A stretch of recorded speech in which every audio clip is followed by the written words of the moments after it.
আমার কাছে মনে হয় এই যে হত্যাকাণ্ড হচ্ছে বা এই হত্যাকাণ্ড হলো, এর দায় সম্পূর্ণরূপে আসাদ নূরের মতো, তসলিমা নাসরিনের মতো, আসিফ মহিউদ্দিনের মতো যারা নাস্তিক আছে ওদেরকে নিতে হবে। কারণ ওরাই আজকে এদেরকে উস্কে দিচ্ছে এবং তারাই এদেরকে তলে তলে ইসলাম বিদ্বেষী মনোভাব তাদের ভিতরে তৈরি করে দিচ্ছে। নবীজি সাল্লাল্লাহু আলাইহি ওয়াসাল্লাম গালি দিতে হবে এই জিনিসগুলো শিখাচ্ছে এবং তারা করে করে এগুলো অনলাইনে দেখাচ্ছে। এখান থেকে উৎসাহিত হয়ে আজকে আমাদের দেশের যুবক, কিছু সংখ্যক পথভ্রষ্ট যুবকরা এই পথটা বেছে নিচ্ছে। সমস্ত নাস্তিক যারা অন্য দেশে বসে বসে আজকে আমাদের দেশের যুবকদেরকে উস্কে দিচ্ছে, তাদের কেন শাস্তি হচ্ছে না?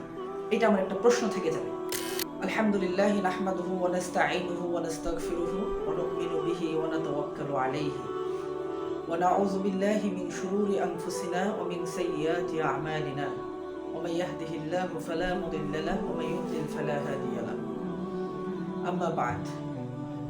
قال الله تعالى في القرآن المجيد: أعوذ بالله من الشيطان الرجيم بسم الله الرحمن الرحيم إنا أرسلناك شاهدا ومبشرا ونذيرا لتؤمنوا بالله ورسوله وتعزروه وتوقروه وتسبحوه بكرة وأصيلا صدق الله العظيم। সম্মানিত দর্শক শ্রোতা, আজকে আমরা আলোচনা করব রাসূল সাল্লাল্লাহু আলাইহি ওয়াসাল্লামের অপমাননাকারীদের সর্বোচ্চ যে শাস্তি, মৃত্যুদণ্ড, সেটা খুবই দ্রুত আমাদের দেশে করাটা জরুরি। কেন জরুরি? আপনারা ইতিপূর্বে জেনেছেন যে খুলনায় একটি ট্র্যাজেডি ঘটেছে। একজন যুবক আমাদের প্রাণপ্রিয় নবী হযরত মুহাম্মদ সাল্লাল্লাহু আলাইহি ওয়াসাল্লামকে নিয়ে কটূক্তি করেছেন, তাকে গালিগালাজ করেছেন। তার উপর উৎসুক জনগণ ক্ষিপ্ত হয়ে তাকে গণপিটুনি দিয়ে তাকে হত্যা করেন। এখন আমরা যদি এই প্রসঙ্গটা নিয়ে কথা বলি, তাহলে আমাদেরকে আগে আইডেন্টিফাই করতে হবে যে মানুষ কেন আজকে আইন হাতে তুলে নিচ্ছে। এটা হচ্ছে প্রথম প্রশ্ন। দ্বিতীয় প্রশ্ন হচ্ছে, যারা ইসলাম বিদ্বেষ ছড়াচ্ছে, আমাদের প্রাণপ্রিয় নবী হযরত মুহাম্মদ সাল্লাল্লাহু আলাইহি ওয়াসাল্লামের গালিগালাজ করছে, তারা কেন করছে? তাদেরকে কারা উৎসাহিত করছে? এটা হচ্ছে আমাদের দ্বিতীয় প্রশ্ন। এই দুইটা প্রশ্নকে সামনে রেখে আমরা আমাদের আলোচনা করতে চাই। আমি শুরুতেই পবিত্র কোরআনুল কারীম থেকে দুইটা আয়াত তেলাওয়াত করেছি, যা সূরা ফাতহের 8 এবং 9 নম্বর আয়াত। আল্লাহ রাব্বুল আলামিন বলেন, ইন্না আরসালনাকা শাহিদাও ওয়া মুবাশশিরাও ওয়া নাযীরা। আমি আপনাকে প্রেরণ করেছি সাক্ষ্যদাতা, সুসংবাদদাতা এবং সতর্ককারী রূপে। এবং এর পরবর্তী আয়াতে আল্লাহ তাআলা বলেন, লিতুমিনু বিল্লাহি ওয়া রাসূলিহি। অর্থাৎ আল্লাহ মুমিনদেরকে উদ্দেশ্য করে বলেন, হে মুমিনগণ, তোমরা আল্লাহ এবং তার রাসূলের উপর ঈমান আনো। তো এতটুক থেকে আমরা কি বুঝতেছি? যে রাসূলুল্লাহ সাল্লাল্লাহু আলাইহি ওয়াসাল্লাম আমাদের ঈমানের অংশ। আল্লাহ রাব্বুল আলামিনের উপর যেমন আমরা ঈমান আনি, রাসূলের উপরেও আমাদের ঈমান আনতে হবে। অর্থাৎ আল্লাহ যেমন আমাদের ঈমানের অংশ, তদ্রূপভাবে রাসূল সাল্লাল্লাহু আলাইহি ওয়াসাল্লাম আমাদের ঈমানের অংশ। এটা রাসূলুল্লাহ ব্যাপারে আল্লাহ রাব্বুল আলামিনই বলছেন। এবং এই আয়াতের একটু পরেই আবার আল্লাহ বলছেন, ওয়া তুআযজিরুহু ওয়া তুওয়াক্কিরুহু ওয়া তুআযজিরুহু ওয়া তুওয়াক্কিরুহু। হে মুমিনগণ, তোমরা ওয়া তুআযজিরুহু ওয়া তুওয়াক্কিরুহু, নবীকে সাহায্য করো এবং সম্মান করো। সুবহানাল্লাহ। অর্থাৎ নবীকে সম্মান করার ব্যাপারে আল্লাহ তাআলা আলাদাভাবে বলছেন।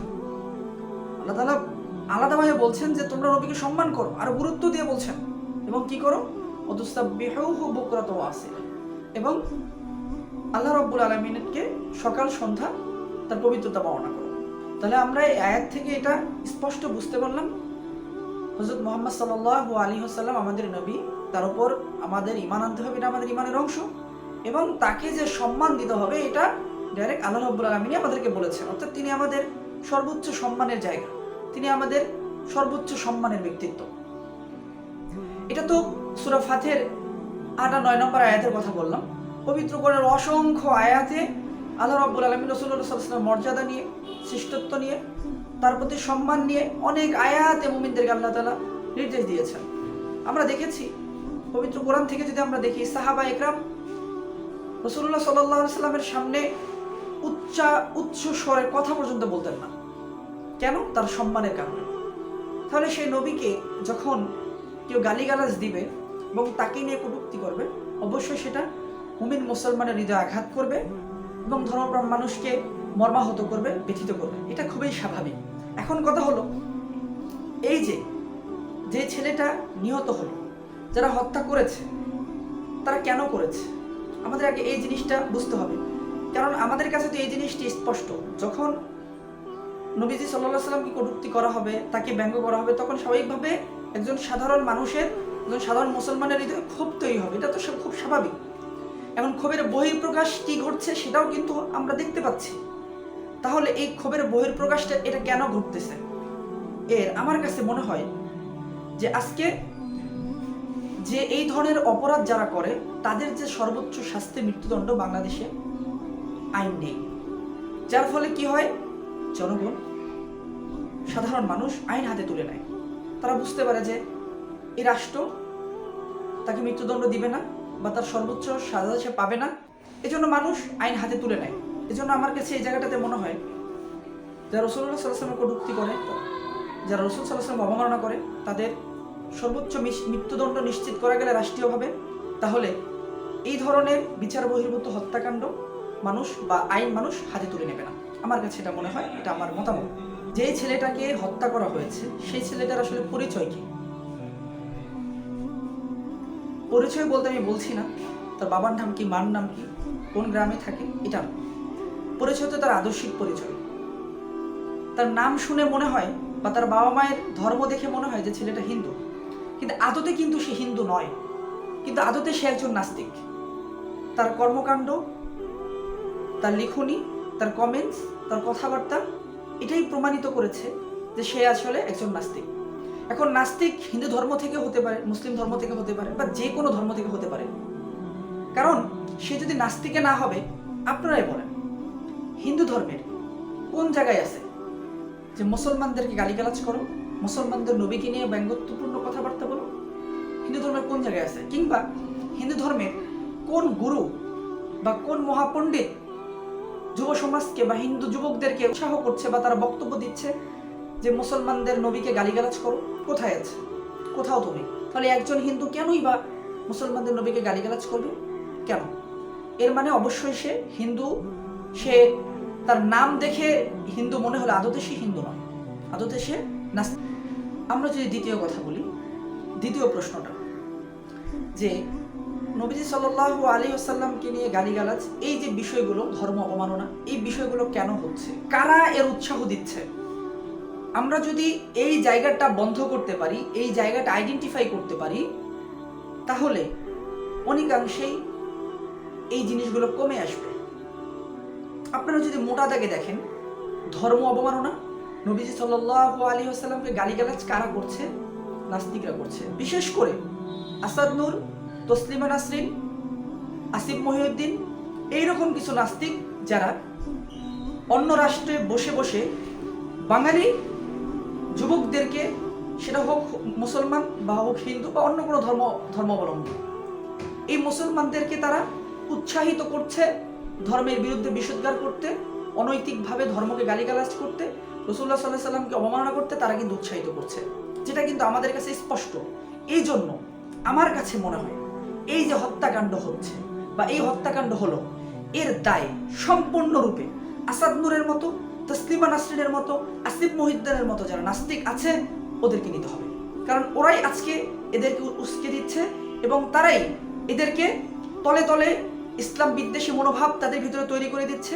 নবীজি সাল্লাল্লাহু আলাইহি ওয়াসাল্লাম গালি দিতে হবে এই জিনিসগুলো শিখাচ্ছে এবং তারা করে করে এগুলো অনলাইনে দেখাচ্ছে। এখান থেকে উৎসাহিত হয়ে আজকে আমাদের দেশের যুবক, কিছু সংখ্যক পথভ্রষ্ট যুবকরা এই পথটা বেছে নিচ্ছে। তাহলে আমরা মোটা দাগে এই লোকগুলোকে দায়ী করে আমরা তাদের বিচারের ব্যবস্থা করতে পারি। যদি আমরা তাদের বিচারের ব্যবস্থা আন্তর্জাতিকভাবে তাদের বিচারের সম্মুখে আমরা করতে পারি, তাহলে এই জিনিসগুলো আমাদের সমাজ থেকে, এই অশান্তিগুলো পুরোপুরি কমে যাবে। কেন আন্তর্জাতিকভাবে বিচারের আওতায় আনতে হবে আমাদেরকে? আজকে আপনারা যদি ডাক্তার জাকির নায়েকের পিস টিভির কথাকে সামনে আনেন, তাহলে আমরা কি দেখতে পাই? যে ডাক্তার জাকির নায়েককে কোনো যুবক নাকি ডাক্তার জাকির নায়েকের একটা ভিডিও জাস্ট ফেসবুকে শেয়ার করে দিয়েছে, সেই যুবক হোলি আর্টিজেনের সে ঘটনার সাথে সম্পৃক্ত ছিল।